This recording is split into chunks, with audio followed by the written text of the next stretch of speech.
সময় মতো যদি আমি আসতে পারতাম আমার কাছে ভালো লাগতো, আপনাদের কাছে ভালো লাগতো। দেরিতে আসাতে আমার কাছে আফসোস লাগে সময় মতো পৌঁছতে পারলাম না, আপনাদের কাছে আফসোস লাগে সময় মতো উপর আসেনি, আমরা অপেক্ষায় আছি। এই আফসোস আমাদেরকে কোথা থেকে কোথায় পৌঁছিয়ে দিই। 1900 পড়াশোনা না 1900 সব পড়াশোনা ছাড়াই যদি সব মিলে যায় লাভের অবস্থা।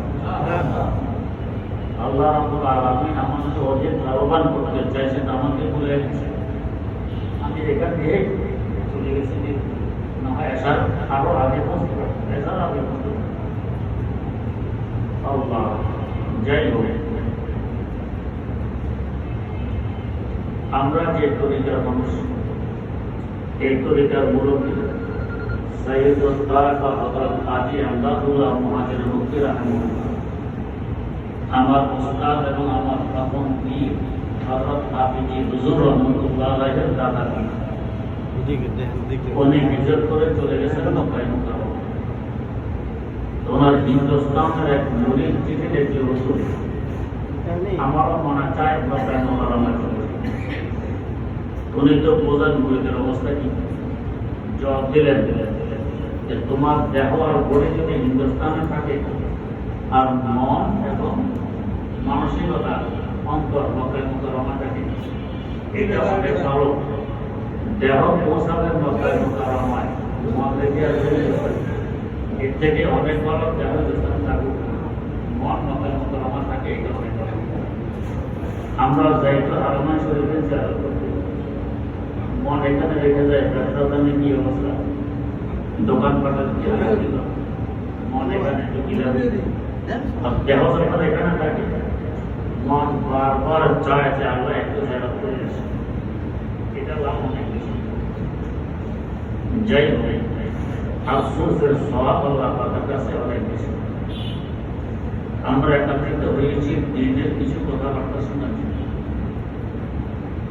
আল্লাহ রাব্বুল আলামিন আমাদের দেহ সৃষ্টি করেছেন মৌলিকভাবে 4টি বস্তু দিয়ে, যথাক্রমে আগুন, বাতাস, পানি ও মাটি।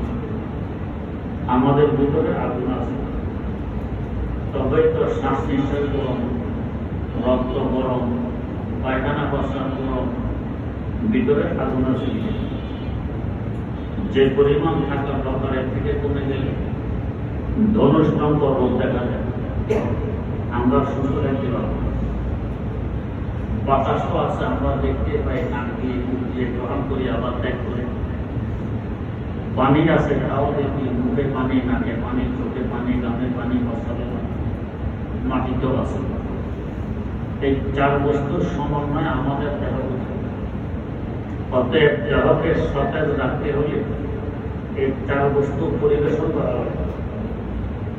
আগুনও নিতে হয়, সূর্য যদি না থাকে আগুন নেই, গরম নেই, নিউমোনিয়া হয়ে আমরা সব মারা যেতাম, তো চিন্তা করি।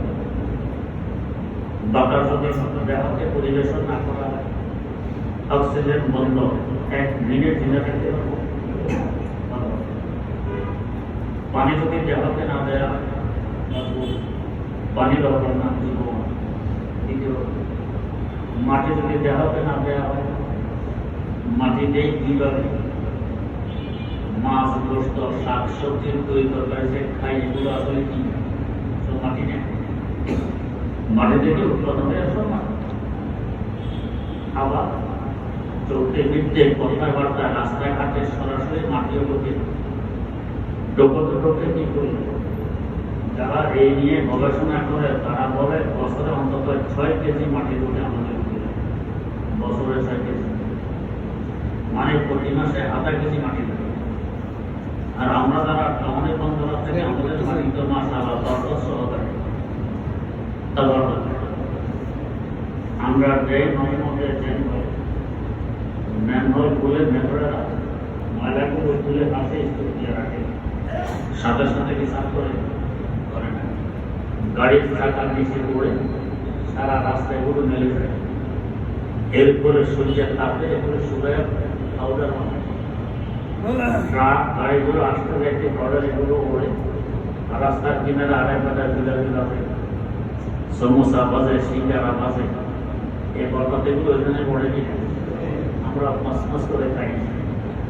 এই খাবারগুলো সরকার খেতেছি এইভাবে বছরে 6 কেজি, তো 2 ভাবের মাটি আমাদের খাওয়া হয়। মাটি যদি না খাই তুই একটা বার কিছু না, কেন?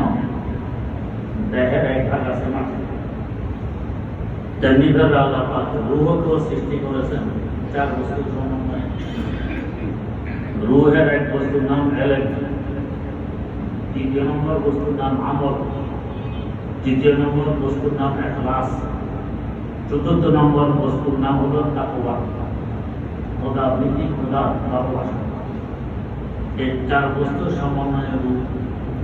তো যেই 4 বস্তু দিয়ে দেহ সৃষ্টি করা হলো, এই 4 বস্তু যদি দেহকে পরিবেশন না করা হয় দেহ থেকে না।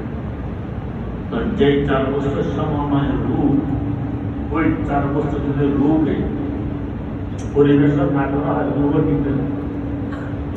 রূহকে এলেম দিতে হবে, কোরআন ও হাদিসে দিতে, তেমনিভাবে রূহকে আমল দিতে হবে। নবী করিম সাল্লাল্লাহু আলাইহি ওয়াসাল্লাম যে তরিকা আমল দিয়ে গেছেন, ওই তরিকা নিজের মন গড়া আমল নয়। রূহকে ইখলাস দিতে হবে। আমল যে করবো ইখলাস, এই আমল করলে কি সওয়াব হবে না হবে না, লাভ হবে না লস হবে, প্রশংসিত হব না কুৎসিত হব, নন্দিত হব না নিন্দিত হব, এদিকে আমার কোনো প্রক্ষেপ থাকবে না।